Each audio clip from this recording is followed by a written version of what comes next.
The documentary you're about to see is the short version of a true depiction of events that took place in the summer of 1979. What you're about to watch and witness is a non-fictional recreation of those events. I'll explain in detail using video clips, photos, and some extensive research to assist me in the telling of this tale. I will be using the real names of people, places, and locations while I report the actual events. The music background is 2 songs from the analog recordings from my first ever album produced, a professional studio production entitled Workin For A Livin, which had been completed that year. It wasn't until after the events unfolded that I was able to digest and grasp all that had taken place that summer evening. Anytime I think of or tell this story, it continues to send a chill up my spine. It still haunts me to this day. In fact, these events will remain a part of my life forever. These are the true accounts of the facts as they happened, and to date have never encountered anything quite like what I'm about to share with you now. In this story, there are 3 main places of interest. The first one will be the Pinte restaurant, the second, the Echelon Institute, and the third, Julia Pfeiffer Burns State Park. I had been living in the town of Santa Cruz, California between the years of 1978 through 1980. In 1979, I had been dating my then girlfriend Julie for just a few months. She had been living in the Bonnie Doon Mountains of Santa Cruz, approximately 13 miles from where I lived, about a 20-minute drive. She drove down to Santa Cruz to meet me for an excursion through Big Sur. We embarked in my 1978 Plymouth Belvedere, which I had used to drive cross-country from New York to California, with New York license plates still proudly adorned on my bumpers. Julie knew the area pretty good, so she would be the one leading our little expedition to these 3 places, while I would be doing the driving. She had planned to sleep overnight in the park, so she reminded me to bring my sleeping bag along with a change of clothes, so I loaded up the car and off we went. Driving along the Big Sur coastline to our first destination would take about an hour and a half to the Pinte, a very unique world-renowned outdoor restaurant. We got there in the evening just before sunset and would stay there until a little after midnight. So I ordered up the Nepinte's famous ambrosia burger. Julie had the veggie sandwich. I drank a few beers and she drank her wine before leaving for our next destination, to the Echelon Institute. It was about a 10-minute drive from there. We approached and entered into Echelon's inner sanctum. It was a dark night and the moonlight over the Pacific Ocean glistened as I heard the rhythmic waves crashing down below. As I slowly immersed myself into the hot mineral bath water, I immediately saw the silver ring on my right finger turn completely black, and it had remained like that for several weeks after, until I finally wiped it off with some silver polish, realizing that was how silver reacts to sulfur. Echelon is usually open to the public between 1 and 3 a.m., which is the time that Julie and I had been there. It was especially awesome when Julie had me lay down on one of the massage tables overlooking the cliffs and ocean.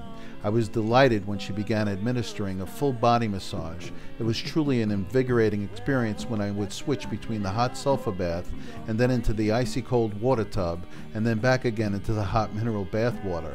It was approximately 3 a.m. when we left to go to our third destination, Julia Pfeiffer Burns State Park, which was about 2 miles north and just a 2-minute drive away. When Julie and I arrived at the park shortly after 3 a.m., she told me that the park opens at sunrise and closes at sunset, and that we really weren't supposed to be there at that hour, but that shouldn't pose any problems for us since there would be no park rangers in the area.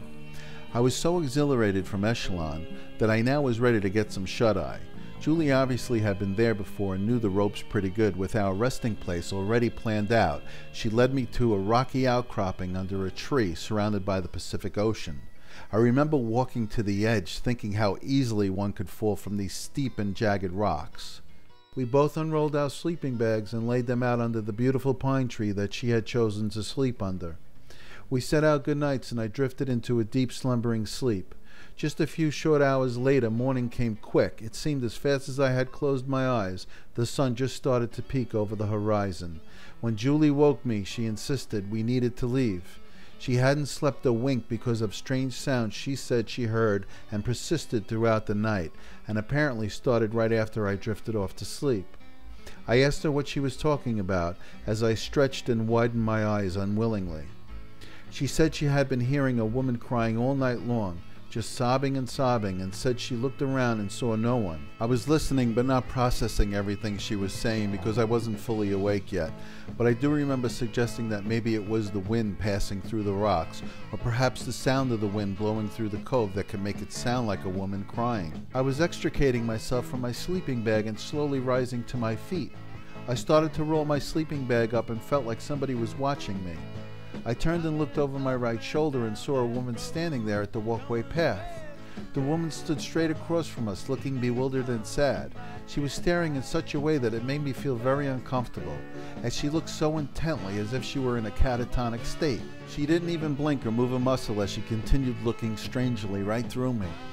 Julie was to my left and rolling up her sleeping bag, and I asked her, I said, "What is this woman's problem anyway? And why is she staring at us like this?" Julie turned to her right and looked over where I said she was, and she responded, "What woman?"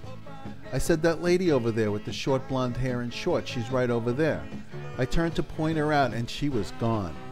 I knew there was only two ways that a person could go, either to the left or to the right. Anyone on the walkway path could easily be seen walking in either of those directions. We then started to walk back to the car. I looked around and I did not see a single soul in the area. I was thinking about the situation and thought it was a little strange why anyone would be there at the park, alone, at the crack of dawn, and interested in watching us when the waterfall is so much more interesting to look at.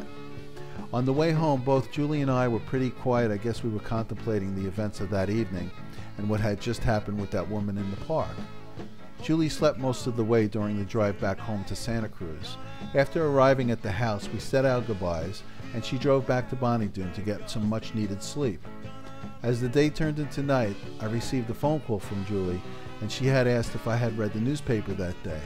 I replied to her I had not, and she said to go get one while she waited on the phone. I picked up the Santa Cruz Sentinel from the woman next door. I asked her if I could borrow it, and she complied. As I came back to the phone, Julie directed me to the obituary section. I remember her frantically saying, "Did you find it yet? Did you find it?" I was having trouble finding the notice when she directed me through the pages to the very article that would be pivotal to the story. Right there in the obituary section, about halfway down the page, there it was in black and white.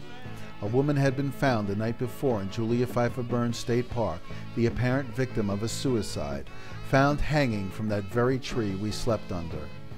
And then it hit me. I now understood. The woman crying through the night that kept Julie awake. The woman I saw staring directly at us at dawn. It all made sense, and it all came together for both of us at that very moment. That incident has left an indelible mark on my very soul. This is a story I have wanted to tell for almost 30 years now. I have regretted not cutting out that actual obituary notice from the Sentinel that evening, but a friend of mine who still lives in Santa Cruz was able to search the library archives for me and retrieve that very clipping as proof that this really did happen. I feel relieved that I have finally documented this story and have shared this with you. A weight has been lifted off my shoulders as I pose the question, is there life after death?